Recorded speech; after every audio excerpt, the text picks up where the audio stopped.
Now, reforming a villain can and does work. I really have to emphasise that. It's just that there's a right way of going about it, and there's a wrong way. The best example of a reformed antagonist in My Little Pony is Discord, so let's examine his progress more closely.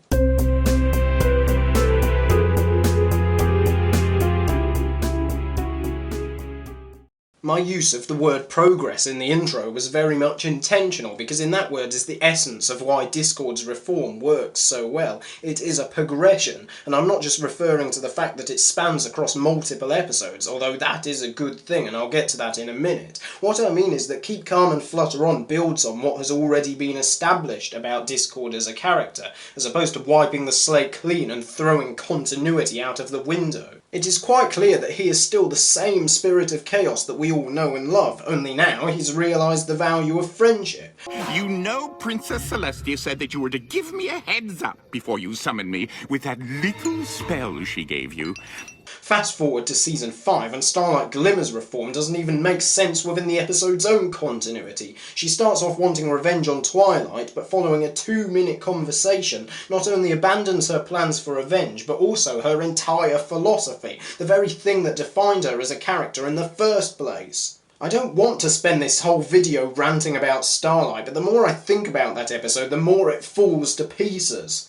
Anyway, the main 6 don't warm to reformed Discord straight away. In fact, with the exception of Fluttershy, they see their relationship with Discord as an annoying inconvenience necessary to keep him under control, which, in fairness, is precisely how any ordinary pony would respond to a previously villainous character, right? This is why Fluttershy has to be the one to reform Discord, because she is the only one willing to make a genuine effort to befriend him. The others aren't really friends with him at all at first, they merely tolerate Discord and expect him to make sacrifices in return. This leads neatly into Discord's relapse, which is brought on in part by his realisation that friendship, in quotes, is being used as a weapon against him. Clearly you've had to abandon your true nature to stay in their good graces. I have done nothing of the sort. While there is some truth in this, the fact is that any sort of relationship requires a certain amount of compromise from both sides, and in fact Fluttershy is not asking Discord to abandon his true nature. He can still be himself, he just has to be mindful of making others' lives a misery in the process. You see, reforming Discord works because he is amoral as opposed to a purely malevolent antagonist like Tyrek. Tyrek wants to do evil, Discord just wants to do whatever the hell he wants to do and doesn't care about the consequences.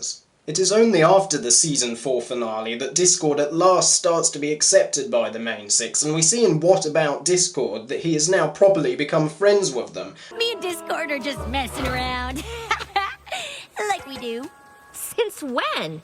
And after all they've been through over the last 3 seasons, it actually feels like a satisfying payoff. Unlike this, for instance. Remember, if you have an artwork or piece of music or fanfic or anything else pony related you'd like to see discussed on this channel, then you should send it to me through my Facebook, which is in the description below. I'm Midnight and I'll see you next time.